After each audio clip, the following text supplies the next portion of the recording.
अहम श्रीगुरो श्रीयुतपदकमलं श्रीगुरून् वैष्णवांश्चां श्रीरूपं साग्रजातं सहगण रघुनाथान्वितं तं सजीवं सावधूतं सावधूतं परिजनसहितं कृष्णचैतन्यदेवं श्रीराधा कृष्णपादान् सहगण ललिता श्री विशाखान्वितांश च गुरुवे गौरचंद्राय राधिकाय सदालय कृष्णाय कृष्णभक्ताय तद्भक्ताय नमो नमः।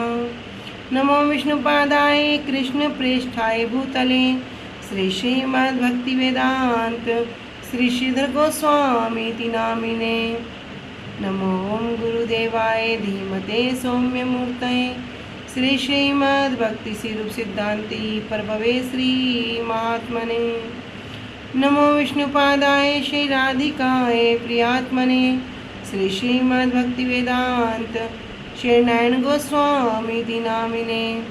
श्री कृष्ण लीला कथने सुदक्षम औदार्य माधुर्य गुणश्च युक्तम वरम वरेण्यम पुरुषम महांतम नारायण तुम शीर्षा नमामि। वाञ्छाकल्पतरुभ्यश्च कृपा सिन्धुभ्यैव च पतितानां पावनेभ्यो वैष्णवेभ्यो नमो नमः। पंचतत्त्वात्मकृष्णं भक्तरूपं स्वरूपकं भक्तावतारं भक्ताख्यं नमामि भक्तशक्तिकं।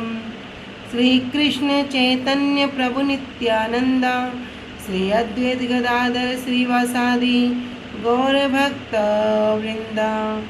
हरे कृष्णा कृष्णा कृष्णा हरे हरे, हरे राम राम राम हरे हरे। स्वप्रथम परम आराध्यतम श्री गुरुपाद पद्म जय ओम विष्णुपाद अष्टोत्तर शत श्री श्रीमद् भक्ति वेदांत श्री श्रीधर गोस्वामी महाराज जी के श्री अभय चरण सरोज में अनंत कोटि दंडवत प्रणाम ज्ञापित करती हूँ। तदुपरांत मेरे परम गुरुदेव जय नित्य लीला प्रविष्ट ओम विष्णुपाद अष्टोत्तर शत श्री श्रीमद् भक्ति श्री रूप सिद्धांति गोस्वामी महाराज जी के श्री अभय चरण सरोज में एवं जय नित्य लीला प्रविष्ट ओम विष्णुपाद अष्टोत्तर शत श्री श्रीमद् भक्ति वेदांत श्री नारायण गोस्वामी महाराज जी के श्री अभय चरण सरोज में अनंत कोटि दंडवत प्रणाम ज्ञापित करते हुए उनसे अहेतु की कृपा की वांछा करती हूँ। ग्रंथकार श्री कृष्णदास कविराज गोस्वामी जी, श्रीमन नित्यानंद प्रभु अखंड गुरु तत्व श्रीमन महाप्रभु एवं समस्त परिकरों के चरणों में दंडवत प्रणाम ज्ञापित करते हुए उनसे अहेतु कृपा की वांछा करती हूँ। उपस्थित वैष्णव जन भक्तवृंद सभी को यथा योग्य दंडवत प्रणाम स्वीकार है। सभी को हरे कृष्णा दंडवत प्रणाम।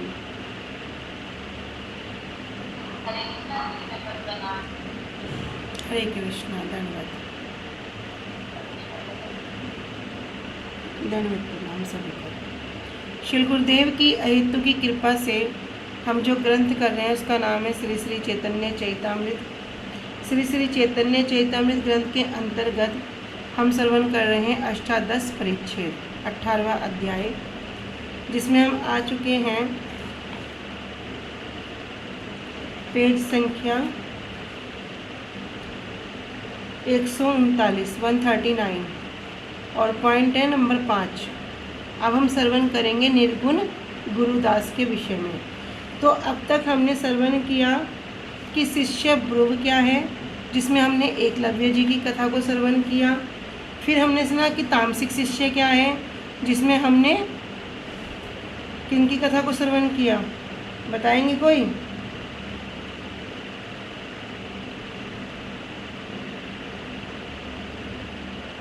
कर्ण की कथा को श्रवण किया। फिर हमने राजसी के विषय में सुना, तो वहाँ भीष्म पितामह की कथा को श्रवण किया। और फिर निर्गुण गुरुदास नहीं सात्विक गुरुदास के विषय में हमने श्रवण किया। आरुणि और उपमन्यु जी की कथा को श्रवण किया। अब हम आ चुके हैं जो निर्गुण गुरुदास हैं। निर्गुण गुरुदास के अंतर्गत कह रहे हैं कि त्रिगुणों से अतीत गुरुदास निर्गुण दास है। त्रिगुणों से, 3 गुण कौन से हो गए? माया के जो 3 गुण हैं, रजोगुण, सतोगुण और तमोगुण। कह रहे इन 3 गुण से अतीत, अतीत मतलब जो परे है, वही कौन है? गुरुदास है। वो कैसा है? निर्गुण है। श्रीमद् भागवतम में इसका वर्णन आता है कि एक बार गुरु आश्रम में सुदामा और श्री कृष्ण गुरु पत्नी के आदेश पर वन में लकड़ी बीनने गए। तो श्रीमद् भागवतम के अंतर्गत ये वर्णन है। कोई भी प्रमाण खुद से बनाया हुआ नहीं है कि मन से आया और बोल दिया, मनोकल्पित नहीं है, सब कुछ शास्त्र के अंतर्गत है।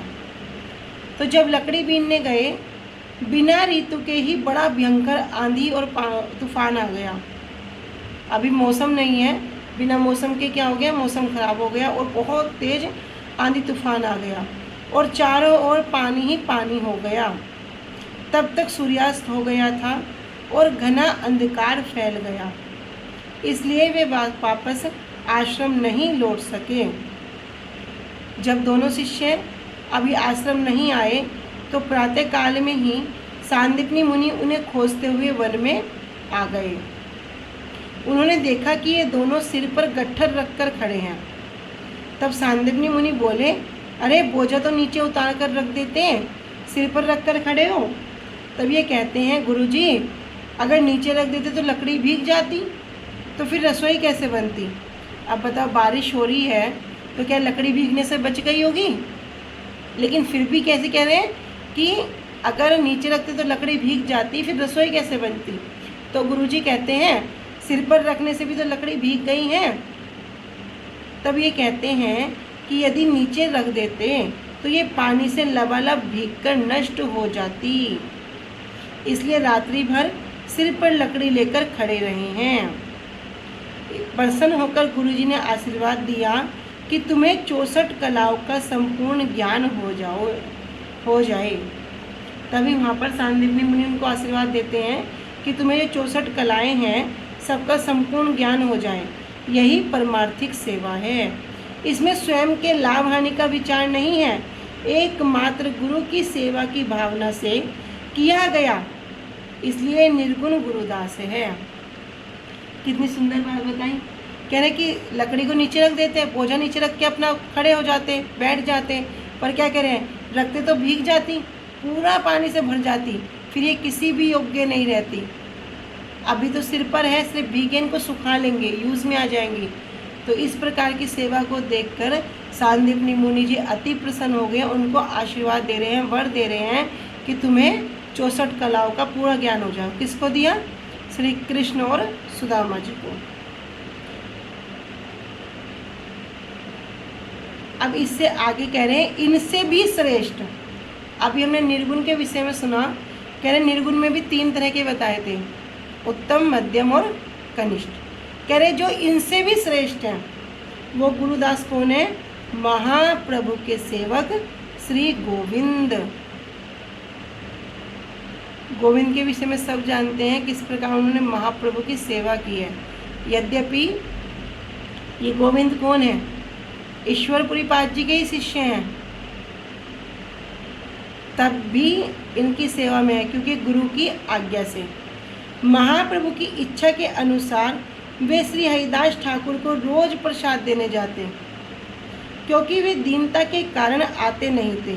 हरिदास ठाकुर जी तो मंदिर में नहीं आते थे, क्योंकि क्या करते थे, अपने आप को म्लेच्छ कुल का मानने के कारण मंदिर की प्रतिष्ठा में किसी तरह की कोई भी भंग ना हो तो वे मंदिर में प्रवेश नहीं करते थे। ऐसे 3 व्यक्ति थे जो मंदिर में प्रवेश नहीं करते थे। स्मरण है किसी को?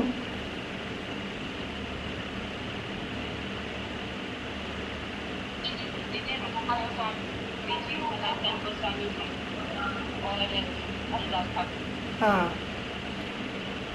बहुत सुंदर। श्री रूप गोस्वामी पाद जी, श्री सनातन गोस्वामी पाद जी, हरिदास ठाकुर। रूप गोस्वामी पाद जी, सनातन गोस्वामी पाद जी तो इसलिए नहीं जाते थे क्योंकि उन्होंने क्या किया था, मुसलमान राजा के यहाँ नौकरी की, जिस कारण से वे अपने आप को नीच कुल का मानते थे।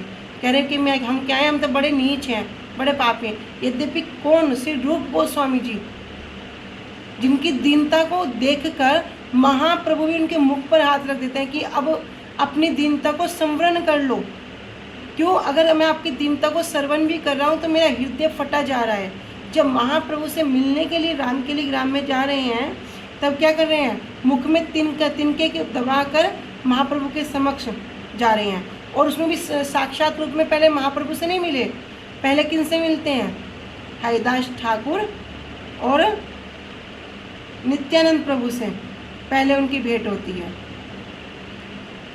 तो उनका इतना सुंदर अनुभव। रूप सनातन गोस्वामी पाद जी भी वे भी मंदिर में प्रवेश नहीं करते थे। तो स्वयं देखो, भक्त मंदिर में नहीं जा रहा, कोई चिंता नहीं है। कोई चिंता है या उनको कोई चिंता हुई? नहीं हुई। भगवान ही रोज उनके पास जाते हैं। महाप्रभु का ही नियम था कि रोज उनके पास जाके क्या करेंगे? एक बार उनसे जरूर मिलेंगे। किस समय? दोपहर के उपल भोग के बाद रोज उनसे मिलने के लिए जाते थे। तो जब किसी के हृदय में इस प्रकार से भक्ति है, उसका इतना श्रेष्ठ वैशिष्ट्य है, तब कोई चिंता नहीं है। फिर भगवान खुद मिलने के लिए आ जाते हैं। जिस प्रकार एक भक्त भगवान के बिना नहीं रह सकता, उस प्रकार भगवान भी भक्त के बिना नहीं रह सकते। तो ये गोविंद क्या करते? रोज जाकर हरिदास ठाकुर को प्रसाद देते, क्योंकि वे दीनता के कारण आते नहीं थे। महाप्रभु जिस जिसको प्रेम करते थे उन्हीं से श्री गोविंद का संबंध था। मतलब क्या कह रहे हैं कि जिसका भगवान महाप्रभु संबंध है, शिष्य का भी उनके साथ ही संबंध है।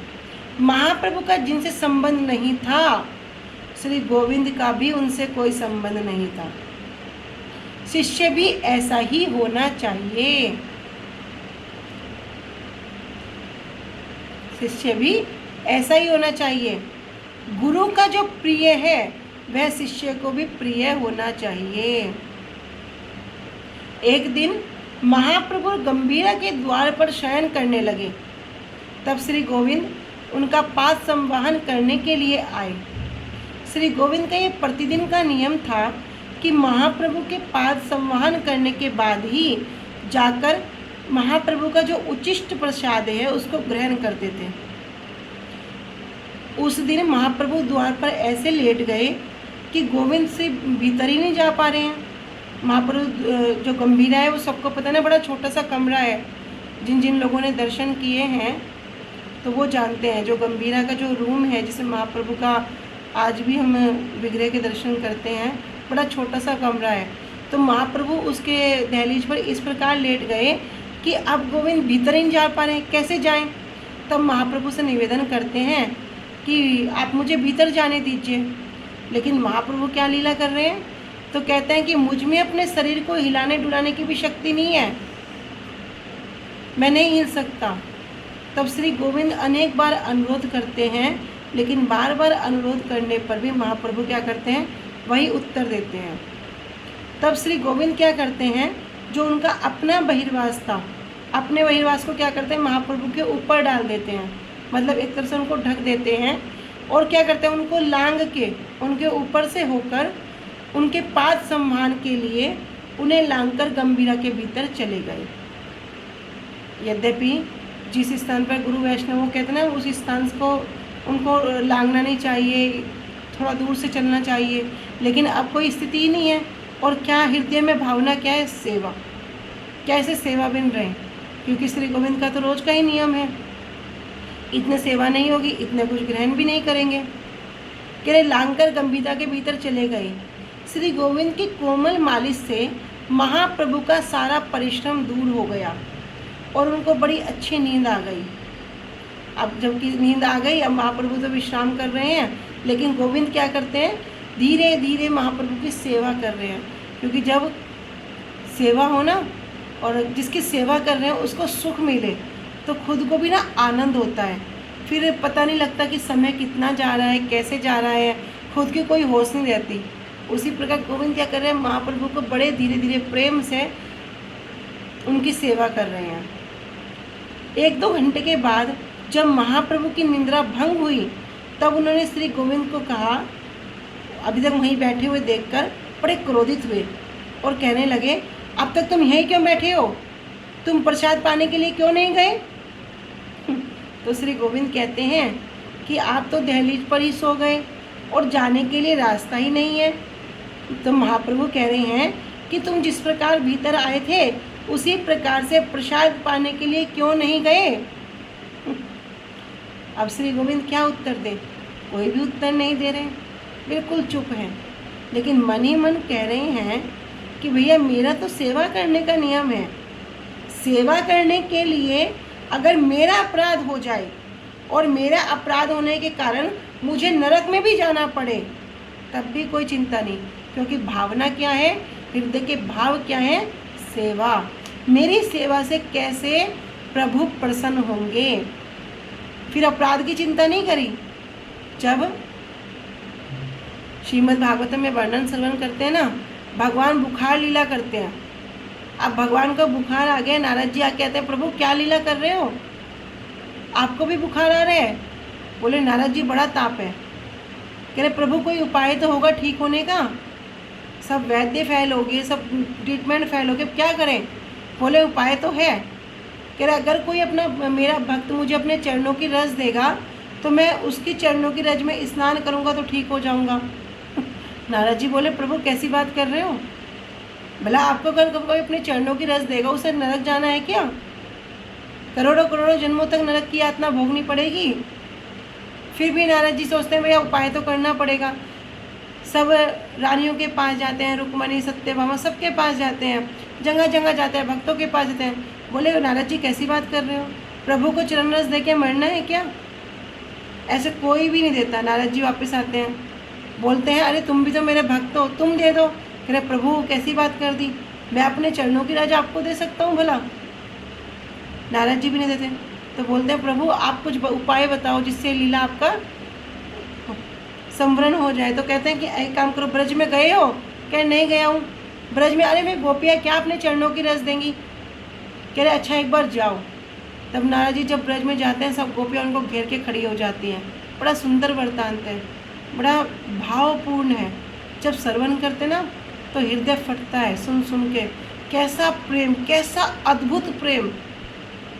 जहाँ जाकर उद्धव जी भी उस प्रेम की पराकाष्ठा को देखकर ब्रज में तृण बनकर बैठ गए। कह रहे अगर इन गोपियों की चरण रज मेरे सिर पर पड़ेगी तो मेरा कल्याण हो जाएगा। ऐसा सुंदर जो भाव है। गोपियाँ क्या करती है, एक सेकंड से पहले क्या करती है, अपने कपड़ा खोल घेर के वहाँ चुन्नी बिछा के और बार बार रज में जा रही, बार बार आके वहाँ पैर जा रही, बड़ी पोटली बना दी, बड़ी बड़ी गठरी बना दी। कहे नारद जी लेके जाओ। नारद जी तो देख के आश्चर्यचकित, बोले क्या कर रही हो, तुम्हें पता है मैं कौन है, तुम्हें पता है तुम्हें नरक जाना पड़ेगा? बोलती नारद जी देर मत करो, जल्दी जाओ। अगर हमारे कृष्ण ठीक हो जाते हैं उनके लिए हमें करोड़ों करोड़ जन्मों तक भी नरक भोगना पड़े तो हमें स्वीकार है, तुम जल्दी जाओ, तुम समय व्यर्थ मत गवाओ। कितनी सुंदर लीला है। कह रहे उसी प्रकार ये गोविंद भी क्या कह रहे हैं, कह रहे मेरा तो सेवा करने का नियम है, भले ही उसमें मेरा अपराध हो जाए, भले ही उसके लिए मुझे नरक जाना पड़े, कोई चिंता है? कोई चिंता नहीं है। मैं प्रभु की सेवा के लिए करोड़ों करोड़ों अपराधों की भी परवाह नहीं करता, किंतु अपने भोगों के लिए अपराध के आभास मात्र से भी भय करता हूँ कि यदि मैं प्रसाद पाने के लिए जाता, महाप्रभु का उचिष्ट ग्रहण करने के लिए जाता तो क्या होता, मेरा भोग होता ना। तो मैंने क्या किया, अपने भोग की चिंता नहीं करी। अगर मैं ऐसी चिंता करके वापस आपको लांग जाता तो मैं अपने आप को क्षमा नहीं कर पाता। अगर मेरा अपराध आपको लांगा की सेवा के लिए हुआ तो मुझे नरक जाना पड़ेगा, स्वीकार है, किंतु अगर अपने लिए आभास मात्र भी हो उससे मैं डरता हूँ। आभास मात्र समझ रहे हो? आभास मात्र का तात्पर्य क्या है? मतलब है जैसे अभी बड़ी गहरी रात हो रही है, अब रात के बाद सुबह होगी, लेकिन अभी सुबह नहीं हुई, सुबह होने का आभास मात्र हो गया। तो जब आभास होता है ना तो क्या होता है, ये जो चोर डाकू भूत पिशाच ये सब भाग जाते हैं पहले आभास मात्र से ही। ये होता है आभास मात्र। अभी सुबह हुई नहीं किंतु आभास होना कि अब होने वाली है। तो कह रहे अगर ऐसा आभास मात्र भी है मैं उससे भी भय करता हूँ, डरता हूँ। तो यदि गुरु वैष्णव की सेवा के लिए कोई अपराध सहन करना है तो कर लेंगे, लेकिन अगर खुद के भोग के लिए कोई करना चाहता है तो भैया सब जीवन व्यर्थ है। तो अब तक हमने कितना सुना? शिष्य ब्रूव के विषय में सुना। शिष्य ब्रूव में क्या सुना? एकलव्य जी के बारे में सुना। फिर हमने क्या सुना? तामसिक। तामसिक में कर्ण के उदाहरण को समझा। राजसिक में सुना तो भीष्म पितामह जी का श्रवण किया। फिर हमने श्रवण किया सात्विक। सात्विक में किसका सुना? आरुणि और उपमन्यु जी का। फिर निर्गुण हरिदास। देखो निर्गुण में कौन है? स्वयं कृष्ण है, सुदामा है, लेकिन उनसे भी जो श्रेष्ठ कौन है? ये महाप्रभु के सेवक श्री गोविंद की महिमा को यहाँ वर्णन किया। महाप्रभु भक्तों के गुणों को प्रकाशित करने में बड़े आनंदित होते थे। भगवान भी क्या है? भगवान भी अपने भक्त की महिमा को प्रकाशित करते हैं और भक्त भगवान की महिमा का गान करते हैं। कह रहे महाप्रभु भी भक्तों के गुणों को प्रकाशित करने में बहुत आनंदित होते थे। उन्होंने अपने सेवक श्री गोविंद की महिमा को प्रकाशित करने के लिए ऐसी लीला की है। शिष्य को अपने सुख का विचार, अपना सर्वस्व त्याग कर अपने आराध्य जो गुरु हैं, कौन है आराध्य? गुरुदेव। यद्यपि हम श्रवण करते हैं आराध्य भगवान ब्रजेश तन्यो तद्धाम वृंदावनम, तो भैया आराध्य तो कृष्ण भी हैं, किंतु कृष्ण तक जाएंगे कैसे? कृष्ण तक जो मार्ग है उसको पाएंगे कैसे? वो गुरु ही वो मार्ग को हमें दिखाएंगे, उस मार्ग पर हमें अग्रसर करेंगे। इसलिए जो आराध्य में कौन है? गुरुदेव हैं। तो अपने सुख का विचार, अपना सर्वस्व सब कुछ त्याग कर अपने आराध्य जो गुरु हैं उनकी सेवा के लिए सब कुछ बलिदान देना पड़ता है। सब कुछ मतलब सब कुछ, सर्वस्व आ गया। श्री गोविंद का ऐसा गुण था जिसकी प्रशंसा करना भी कठिन है। यहाँ कह रहे हैं कि अपना सर्वस्व, अपना सब कुछ देना पड़ता है। अभी हमारे गुरुजी क्या कुछ मांग रहे हैं? किसी कोई कहते हैं मुझे ये दे दो, मुझे वो दो, सब कुछ छोड़ के आ जाओ, कुछ ऐसा कहते हैं? कुछ भी नहीं कह रहे। फिर भी जो सुंदर मार्ग, जो वास्तविक वस्तु, उसको अनायास लुटा रहे हैं। महाप्रभु कह रहे हैं ना, काशी में जब आए हैं बोल रहे मैं तो यहाँ पर बड़ा भारी गठरी बांध के लाया था, सोचा था कि कोई अगर इसका सही जो खरीदार होगा मिलेगा तो दे दूँगा, पर यहाँ तो मुझे इसका खरीदार ही नहीं मिल रहा, तो क्या मुझे अब ये धन वापस लेके जाना पड़ेगा? तो महाप्रभु कहते हैं कि मैं इतना भारी बोझा ढोके लाया हूँ, अगर कोई मुझे इसका पूरा मूल्य ना दे के कोई बहुत अल्प मूल्य भी देगा तो मैं सबको ये वितरण कर दूंगा। कैसा धन लेके आए? नाम रूपी प्रेम धन दे रहे हैं, गोलोकेर प्रेम धन दे रहे हैं, वो वास्तव वस्तु प्रदान कर रहे हैं। जब महाप्रभु लेके आ रहे हैं काशी में, माया की नगरी में, जहाँ पर ब्रह्म के अतिरिक्त, माया के अतिरिक्त कोई नाम नहीं है, वहाँ पर है कौन? चंद्रशेखर जी और तपन मिश्र जी। लेकिन महाप्रभु बड़े दुखी हो कहते हैं कि मैं तो यहाँ पर इतना बड़ा भारी भोजन लेके आया था, अगर कोई अब मुझे इसका स्वल्प मूल्य भी देगा तब भी मैं इसका वितरण कर दूंगा। भैया गुरुजी वही वस्तु प्रदान कर रहे हैं, दुर्लभ वस्तु, वो भगवत प्रेम, वो गोलोक प्रेम धन अनायास ही प्रदान कर रहे हैं। किसी को देखने लिए अधिकारी है इसको दूंगा या अनाधिकारी है इसको दूंगा, कोई विचार नहीं है, सबको देख रहे हैं, सबको दे रहे हैं। किंतु हमारा जो दुर्भाग्य कैसा है, हम अभी भी अपने सांसारिक सुख में, सांसारिक वस्तु में इस प्रकार आसक्त हो गए कि वो आसक्ति छूटनी बड़ी कठिन है। और हो भी क्यों ना, क्योंकि जन्मों जन्मों से यही तो करते आए हैं, आहार निंद्रा भय मैथुन से यही करते आए हैं, और यही करते करते खाना पीना सोना बच्चे पैदा करना यही करते आए भाई। तो क्या हो गया? उसी का अभ्यास हो गया। लेकिन अगर अभी कोई बोले थोड़ा भगवान का नाम का जाप कर लो भाई, ये हरे कृष्ण महामंत्री श्रेष्ठ है, बोलेगा क्यों श्रेष्ठ है? अरे इतने सारे भगवान के नाम है तो क्या श्रेष्ठ नहीं है? बोलेंगे रोज़ 2 माला करो, तो बोलेंगे क्यों गिन के करें, हम तो गिन के नहीं करते। अरे भगवान का नाम तो मन में चलना चाहिए। पूरा तर्क वितर्क करेंगे, बार बार श्रवण करेंगे, कलयुग केवल नाम आधारा, सुमिरे सुमिरे नर उतरे ही पारा, बार बार श्रवण करेंगे, तब भी विश्वास नहीं होता। पता है इस शरीर को छोड़ के जाना है, कोई भी कितना ही बड़ा आज तक महापुरुष क्यों ना कहने, कोई भी शरीर को नहीं रख पाया, कोई अमर नहीं हो पाया। 60 साल 1000 साल तपस्या करी हिरण्यकश्यप ने, क्या रहा? अमर रहा? नहीं रहा। शरीर को छोड़ के जाना ही होगा। और जिस दिन ये कपड़ा बदल जाएगा ना, अभी ये मनुष्य कपड़ा मिल रहा है बड़ा दुर्लभ, ये मनुष्य कपड़ा मिलना, ये वस्त्र मिलना बड़ा दुर्लभ है, लेकिन आज ये मनुष्य वस्त्र मिल रहा है। जिस दिन ये वस्त्र बदल जाएगा, कोई तुम्हें पहचानेगा भी नहीं।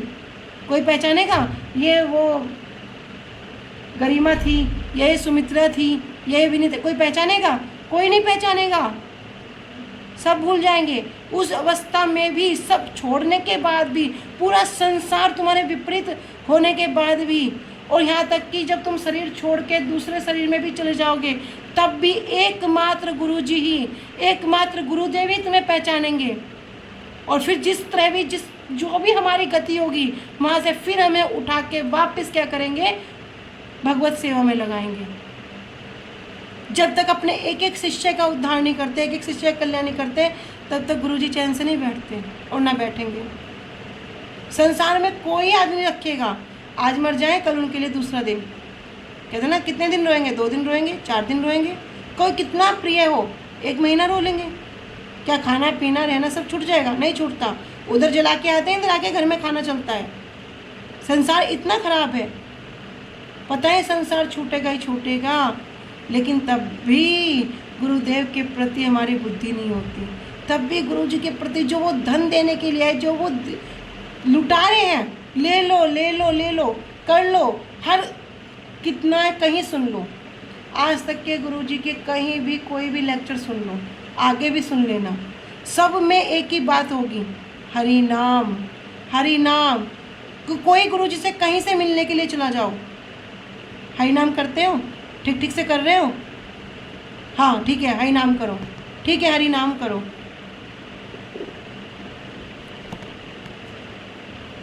यही चीज़ रहेगी। क्यों रहेगी? क्योंकि गुरुजी उस धन से ओत परोत हैं, पूरे भरे हुए हैं, पूरे भरे हुए, सबको बांट रहे हैं। भैया ले लो, जल्दी जल्दी निकल जाओ। स्वयं गुरुजी बोलते हैं, ये कलयुग है, 4,32,000 साल का कलयुग है। अभी कितना समय गया है? 5,000 साल, 6,000 साल, जितना इतना सा गया है, अभी लाखों में है। गुरुजी कहते हैं जल्दी जल्दी भजन करके निकल जाओ, बड़ा ख़राब समय आएगा, बहुत ख़राब समय आएगा, जल्दी जल्दी भजन करके निकल जाओ। क्या कहते हैं? संसार करके निकल जाओ, घर बार करके निकल जाओ, बोलते हैं भजन करके निकल जाओ। ये भजन ही क्या करेगा? भवसागर से पार करा देगा। भवसागर जिसका एक जगह पर खड़े होकर दूसरा किनारा नहीं दिखता, ऐसा भवसागर। लेकिन इसको भी कैसे पार कर लेंगे? अनायास ही पार कर लेंगे। जैसे बार बार सुनते हैं ना एग्जाम्पल के माध्यम से, कि अगर गाय के जो खूर है उसमें गड्ढे में पानी भर दो और छोटा बच्चा भी उसको लांग के आराम से पार कर देता है, उसी प्रकार जो भजन करेगा इस भवसागर को उसी प्रकार लांग के पार कर देगा। तो भैया एकमात्र जो आराध्य है वो कौन है? गुरुदेव हैं। उनकी सेवा के लिए सब कुछ बलिदान करना पड़ता है, किंतु यहाँ तो किसी को कुछ बलिदान नहीं करना, तब भी भजन करने के लिए बहुत बहाने। मैं और सबकी बात नहीं कर रही, अपनी कर रही हूँ। मेरे ही बहुत बहाने होते हैं, आज आँख लग गई, आज क्लास नहीं हुई, आज तबीयत खराब थी। मैं किसी और की बात नहीं कर रही हूँ, अपनी बात कर रही हूँ। तो सब कुछ बलिदान करना पड़ता है। लेकिन श्री गोविंद का ऐसा गुण था जिसकी प्रशंसा करना भी कठिन है। उन्हें श्री राय रामानंद जी और श्री स्वरूप दामोदर जी का रात्रि में महाप्रभु के पास आना भी अच्छा नहीं लगता था। वे मनी मन सोचते थे कि इनके आने से पहले तो महाप्रभु कुछ ठीक रहते हैं, परंतु जब ये दोनों आ जाते हैं तो ये भी रात भर रोते हैं और महाप्रभु को भी रुलाते हैं। तो गोविंद क्या सोचते हैं कि स्वरूप दामोदर जी और राय रामानंद जी महाप्रभु के पास आते हैं तो खुद भी रोते हैं और महाप्रभु को भी रुलाते हैं, तो गोविंद को पीड़ा होती। तो गोविंद सोचते हैं अगर ये ना आते तो अच्छा था। ये ना तो स्वयं सोते हैं और ना ही ये महाप्रभु को सोने देते हैं। परंतु श्री गोविंद कुछ कह तो सकते नहीं, और बिल्कुल चुपचाप बैठकर क्या करते, टुकर टुकर देखते रहते, दोनों को देखते, राय रामानंद जी को और स्वरूप दामोदर जी को। और क्या करते कि कब ये दोनों चले जाएं, मन में बार बार ये विचार करते कब ये जाए तो महाप्रभु को निद्रा हो, कब ये जाए तो महाप्रभु अभी रोए ना, चुप हो जाएं। इस प्रकार क्या करते, मन में विचार करते और दोनों को देखते। जैसे किसी के आने से क्या होता ना, कोई प्रसन्न नहीं होता और वो सोचता है कब जाए कब जाए कब जाए। इस प्रकार ये जो सेवक हैं गोविंद, ये भी यूँ ही देखते हैं महाप्रभु दोनों को। तो श्री गोविंद सब कुछ सुनते थे और उनका रोदन देख करके इनका हृदय भी रोता रहता था। कैसी सेवा की भावना, चुपचाप तो बैठे हैं, महाप्रभु को जो श्रवण करके आनंद भी हो रहा है, किंतु उनके जो कष्ट को देखकर महाप्रभु को जो कष्ट है, उस कष्ट से वो भी क्या हो रहे हैं, बड़े दुखी हो रहे हैं, वे भी रो रहे हैं। यह कितनी बड़ी सेवा है, इसे हम जब तक उस धरातल पर नहीं पहुँचेंगे ये गुरुदेव कह रहे, जब तक हम उस धरातल पर, उस स्थान पर नहीं पहुँचेंगे तब तक सेवा को नहीं समझ सकते। तब तक वास्तव में जो सेवा है कैसी है, निर्गुण में भी जो श्रेष्ठ है, हम नहीं समझ सकते। श्री गोविंद महाप्रभु के दुख में दुखी और उनके सुख में सुखी होते थे। वे ही उनके सर्वस्व जीवन के आधार हैं। सर्वस्व जीवन के आधार, संसार में बोलते ना कि मैं तेरे बिना नहीं रह सकता, तो लड़की बोलती तू, मतलब मैं भी आपके बिना नहीं रह सकती। ये सब झूठा प्रेम, सब झूठा। लेकिन यहाँ पर क्या कह रहे, जो महाप्रभु और श्री गोविंद का जो प्रेम है कैसा है, कह रहे वास्तव में गोविंद क्या क्या सोचते, कह रहे हैं कि वे नहीं रह सकते। यही वास्तविक सर्वस्व जीवन के आधार है। कौन है, महाप्रभु ही, जिनके प्राण हैं, जिनके प्राण हरि गुरु वैष्णव बन जाएं, फिर उन्हें संसार से क्या प्रयोजन। ऐसे लोग ही वास्तविक हरिदास होते हैं। तो जो इस प्रकार के जो भजनशील हैं, जिन्होंने अपना सर्वस्व ही सेवा में लगा दिया, जो सर्वस्व ही भगवान के प्रति, अपने भोग के प्रति किसी प्रकार से आसक्त नहीं है, एकमात्र भगवान के प्रति जिनकी सब प्रकार से लो लग गई है, वे कौन है, वास्तव में हरिदास हैं। उस पात्र की पात्रता को हमें बढ़ाना कैसे है, ये खुद विचार करना होगा कि हम अपने भजन को लेकर कितने अग्रसर हैं। जब ऐसा विचार करेंगे, जो जिस प्रकार से जिनकी विचार गुरु वैष्णवों के प्रति, उनकी तरफ आसक्ति के प्रति बढ़ेगा, तो वो उतना ही परसेंटेज में आगे बढ़ेंगे, और जिनका संसार के प्रति बढ़ेगा वो उसी प्रकार संसार में रत रहेंगे। तो हमने महाजनों के विषय में भी श्रवण किया था कि हर व्यक्ति के लिए महाजन का अलग अलग तात्पर्य है, लेकिन अगर शास्त्र के माध्यम से जो वास्तविक वस्तु है वो कौन है, कृष्ण हैं, हरि गुरु वैष्णव हैं। तो हमने 3 हरिदास के विषय में वह मुख्यतः हम श्रवण करते हैं। उनके नाम किन को स्मरण है, गुरुवर्ग हम पर ऐसी कृपा करें कि ये सब कुछ भी जो हम अध्ययन अध्यापन कर रहे हैं, ये कभी हमारे हृदयंगम हो, कभी हम उसका छीटा कूटा मात्र भी समझ पाएं। निताय गौर प्रेमानंदे हरि हरि बोल। वांछा कल्पतरुभ्यश्च कृपा सिंधुभ्य एव च पतितानां पावनेभ्यो वैष्णवेभ्यो नमो नमः। श्री गुरुदेव की जय। अनंत कोटि वैष्णव वृंद की जय। निताय गौर प्रेमानंदे हरि हरि बोल। हरे कृष्णा। सभी को दंडवत प्रणाम।